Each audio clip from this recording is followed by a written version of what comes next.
আজকে তো 31st night না? কয়টা বাজে? হ্যাঁ, আরো সময় বাকি। 12টা বাজতে বাজতে আরো দেরি অনেক। এখানে পটকা টটকা ফুজায় নাকি?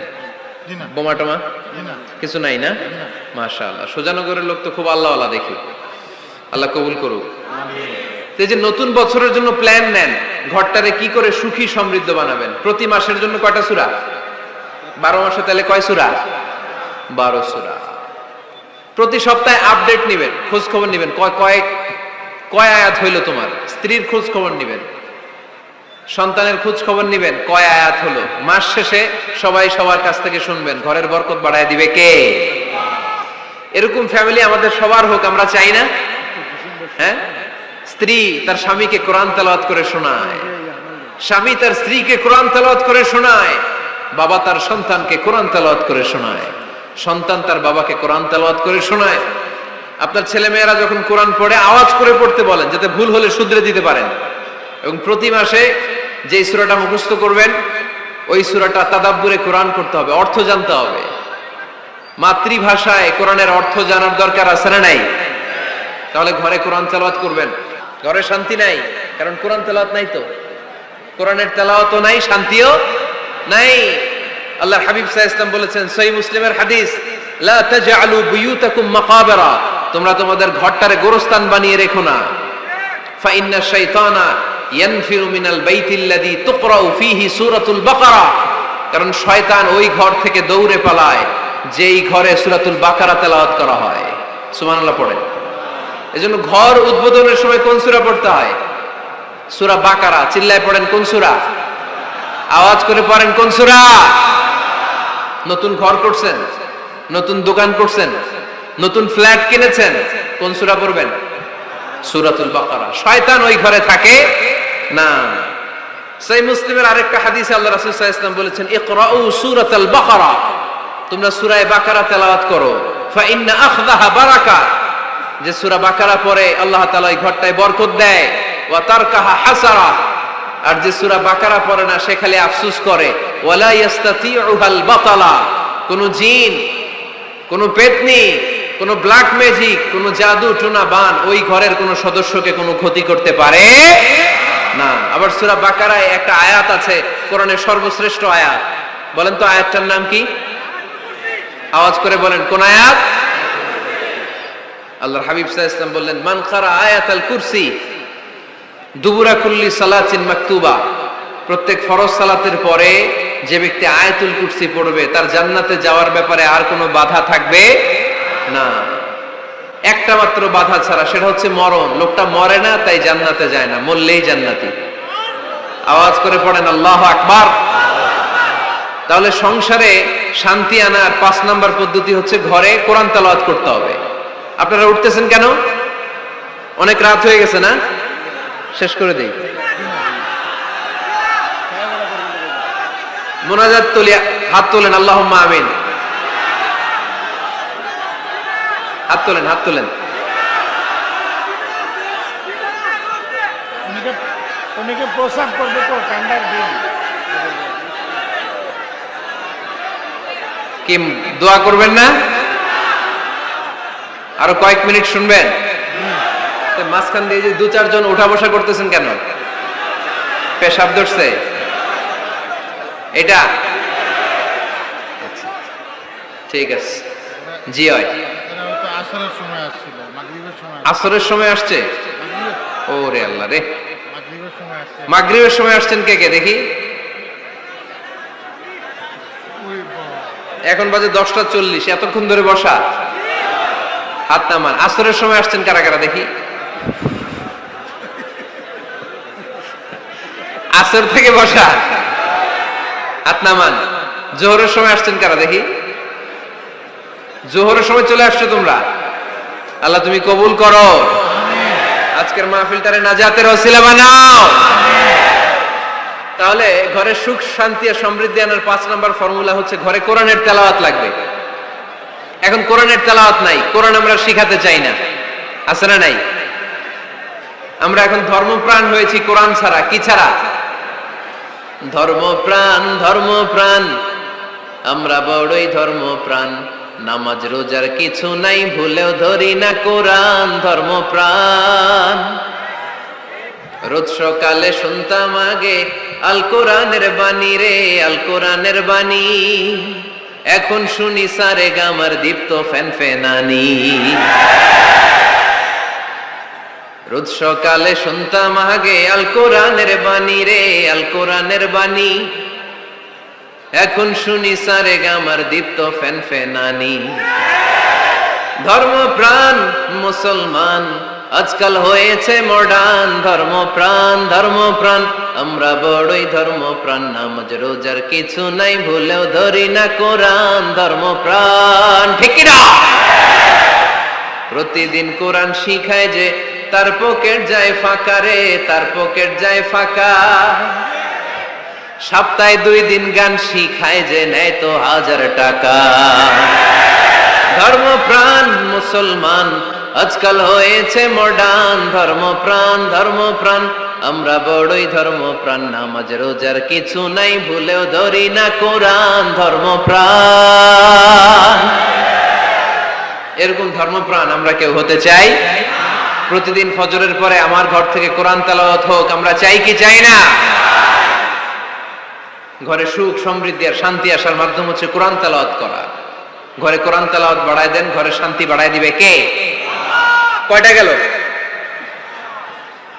হ্যাঁ, 5টা না? শুনতেছে তোমার সাল। 6 নাম্বার হচ্ছে মাঝে মাঝে বেড়াতে যাবেন। ভাবিরে নিয়ে বেড়াতে যাবেন, পারা যাবে? জি হয়। এই যে আপনাদের এখানে জাফলং আছে না? জাফলং আর কি আছে সিলেটে? মাধবকুণ্ড আর হাকালুকি, সবচেয়ে বড় হাওর বাংলাদেশে। আমি গিয়েছিলাম একবার। এই হাকালুকিতে যে 2 জন হারায় যাবেন, 2 জন 2 দিকে। পারা যাবে? যাবেন। আল্লাহ রাসূল সাল্লাল্লাহু আলাইহি ওয়াসাল্লাম যেতেন, স্ত্রীদেরকে নিয়ে মরুভূমিতে বেড়াতে যেতেন, আউটিং এ যান। মাঝে মাঝে ফ্যামিলি ট্যুরে যান। কুল সিরু ফিল আরদ সুম্মা আনজুরু কাইফা কানা আকিবাতুল মুকাজ্জিবিন। জমিনে ঘুরে বেড়াও আর দেখো মিথ্যাবাদীরা পৃথিবীতে কি করেছে আর তাদের সাথে আমি কি আচরণ করেছি। ঠিক কি না? সুযোগ হলে মিশরে যান, ফেরাউনের লাশ দেখে আসেন। কারুনের বাড়িতে যান, ধ্বংসস্তূপ দেখে আসেন। পারলে জর্ডানে যান, মৃত সাগর দেখে আসেন। সমকামিতার কারণে লূত আলাইহিস সালামের কওমের লোকদেরকে আল্লাহ জমিন থেকে উঠিয়ে একটা আঘাত করেছেন জমিনে। ফাজআলনা আলিয়াহা সাফিলাহা, জমিনের উপরের মাটিকে আমি নিচে ঢুকিয়েছি, নিচের মাটিকে আমি উপরে ঢুকিয়েছি। উপর থেকে শিলা আর প্রস্তর বৃষ্টি নাজিল করে পুরো জমিনটারে আমি মাসাকার করে দিয়েছি। ওইখানে এখন ডেড সি, লোহিত সাগর, মৃত সাগর। ওখানে কোনো মাছ জন্মায় না, কোনো কাঁকড়া জন্মায় না, ব্যাঙ জন্মায় না, কিচ্ছু জন্মায় না। লবণের ডেনসিটি, ঘনত্ব এত বেশি, ওখানে কোনো মানুষ ডুবেও না। গজবের জায়গা। সুযোগ হলে দেখে আসেন। টাকা পয়সা ভালো থাকলে সময় হলে প্রায় ফ্যামিলি মেম্বারদেরকে নিয়ে উমরায় যান। কই যাবেন? উমরায় যান। নবদম্পতি যারা বা রিসেন্টলি তোমরা যারা বিয়ে করতে যাচ্ছ, you are going to be a new couple, পারলে তোমাদের হানিমুনটা উমরায় সেরে ফেলো। পারা যাবে না? স্বামী স্ত্রী 2 জনে মিলে মক্কায় চলে যাও। আল্লাহর ইবাদত, আল্লাহর ঘরে সিজদা দিয়ে নতুন জীবনটাকে নতুন ভাবে শুরু করো। বরকত দিবে কে? তাহলে ঘরে বা ফ্যামিলিতে সুখ সমৃদ্ধি নিয়ে আসার 6 নাম্বার মাধ্যম হচ্ছে আউটিং এ যাওয়া, মাঝে মাঝে বেড়াতে যাওয়া। আল্লাহ রাসূল সাল্লাল্লাহু আলাইহি ওয়াসাল্লাম বেড়াতে যেতেন, সফরে স্ত্রীদেরকে নিয়ে যেতেন। সহিহ বুখারীর বর্ণনা, কানা রাসূলুল্লাহ সাল্লাল্লাহু আলাইহি ওয়াসাল্লাম ইযা আরাদা সাফারান আকরা বাইনা আজওয়াজিহি। আল্লাহ রাসূল সফর করলে কোন স্ত্রীকে নিয়ে যাবেন তিনি স্ত্রীদের নাম লিখে লটারি করতেন। সুবহানাল্লাহ নাই? কি করতেন? কোরআ, আরবিতে বলে কোরআ, বাংলায় বলে লটারি। এই লটারি জায়েজ, এই লটারি জায়েজ আছে। স্ত্রীদের নাম লিখে কোরআ করতেন, লটারি। যার নাম আসতো তাকে নিয়ে আল্লাহর হাবিব সাল্লাল্লাহু আলাইহি ওয়াসাল্লাম সফরে বেরিয়ে যেতেন। সফরে স্ত্রীদের সাথে দৌড়াদৌড়ি করতেন। সুবহানাল্লাহ পড়বেন না? আম্মা জান আয়েশা রাদিয়াল্লাহু তাআলা আনহাকে আল্লাহর হাবিব সাল্লাল্লাহু আলাইহি ওয়াসাল্লাম এত ভালোবাসতেন, আল্লাহর হাবিব সাল্লাল্লাহু আলাইহি ওয়াসাল্লাম বলতেন, আয়েশা চলো দৌড়াদৌড়ি করি। ওই যে দেখা যায় খেজুর গাছ, চলো কে কার আগে যেতে পারে। 2 জন দৌড়ালেন। বিয়ের প্রথম দিকে আম্মাজান আয়েশা রাদিয়াল্লাহু তাআলা আনহা ফার্স্ট হয়ে গেলেন, কারণ তখন তিনি চিকন ছিলেন, এত মোটা ছিলেন না। আবার অনেক বছর পরে আরেক সফরে যখন আম্মাজান আয়েশা সফরে লটারিতে নাম আসলো, ওই সফরে আবার আল্লাহর হাবিব সাল্লাল্লাহু আলাইহি ওয়াসাল্লাম বললেন, আয়েশা চলো আজকেও দৌড়াদৌড়ি করি। দুইজন দৌড় দিলেন। এবার আর আম্মাজান আয়েশা রাদিয়াল্লাহু তাআলা আনহা জিততে পারলেন না, যেহেতু মোটা হয়ে গেছেন। আল্লাহ রাসূল সাল্লাল্লাহু আলাইহি ওয়াসাল্লাম দৌড়ে গাছ ধরে ফার্স্ট হয়ে গেলেন। সুবহানাল্লাহ পড়েন। আম্মাজান আয়েশা এবার রাগ করে বসে আছেন।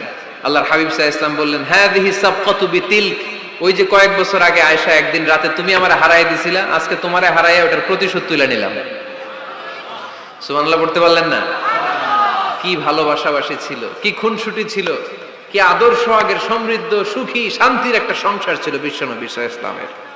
তিনি স্ত্রীদের সাথে খোশ গল্প করতেন, বিনোদন করতেন, হাসি ঠাট্টা করতেন, তবে এই বিনোদন ছিল সুস্থ বিনোদন, এই রসিকতা ছিল সুস্থ রসিকতা, ঠিক কিনা?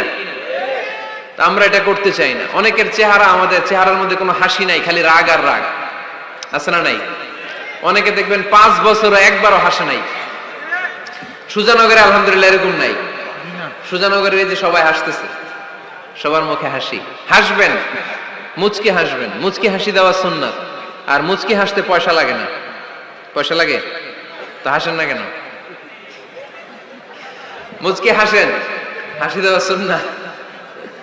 তো তাহলে 6 নাম্বার যে পদ্ধতি আমরা পেলাম ঘরে সুখ শান্তি আনার, মাঝে মাঝে ফ্যামিলি মেম্বারদেরকে নিয়ে আমরা হাকালুকি হাওড়ে হারিয়ে যাব, আমরা মাধবকুণ্ড বেড়াতে যাব, আমরা জাফলং এ যাব, পারলে আমরা কক্সবাজার সমুদ্র সৈকতে যাব, যেমনটি আল্লাহর হাবিব সাল্লাল্লাহু আলাইহি ওয়াসাল্লাম স্ত্রীদেরকে নিয়ে বেড়াতে যেতেন। ইনশাআল্লাহ পড়েন। পারবেন তো? যাবেন তো সবাই? আচ্ছা। 7 নাম্বার পদ্ধতি সংসারে সুখ শান্তি ফিরে আনার, ফ্যামিলির গুরুত্বপূর্ণ বিষয়ে সিদ্ধান্ত নিতে পরামর্শ করবেন। Family meeting.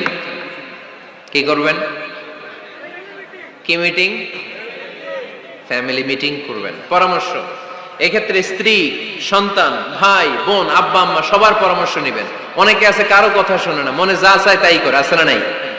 পরে আফসোস করে, পরে হাই হাই করে, কারণ যারা পরামর্শ করে এরা কোনোদিন হাই হাই করা লাগে না। চিল্লায় বলেন ঠিক কি না? এজন্য আল্লাহ বললেন, ওয়াশাবিরহুম ফিল আমরি ফাইযা আযামতা ফাতাওয়াক্কাল আলাল্লাহ। গুরুত্বপূর্ণ বিষয়ে সিদ্ধান্ত নেবার আগে তোমরা পরামর্শ করে নাও। যখন তোমরা পরামর্শ করে সঠিক সিদ্ধান্তে উপনীত হয়ে যাবে, তখন তাওয়াক্কুল করবা একজনের উপর, তিনি কে? সিদ্ধান্ত যখন নিয়ে ফেলবেন আল্লাহর উপর তাওয়াক্কুল করবেন। এজন্য পরামর্শের কোনো বিকল্প নাই। পরামর্শ নেবেন, স্ত্রীদেরও পরামর্শ নেবেন। অনেকে বলে, আরে মেয়ে মানুষ কি পরামর্শ নেবে, আমি তো সব জানি। এরকম আছে না নাই? না, অনেক সময় নারীদের পরামর্শ কাজে লাগে।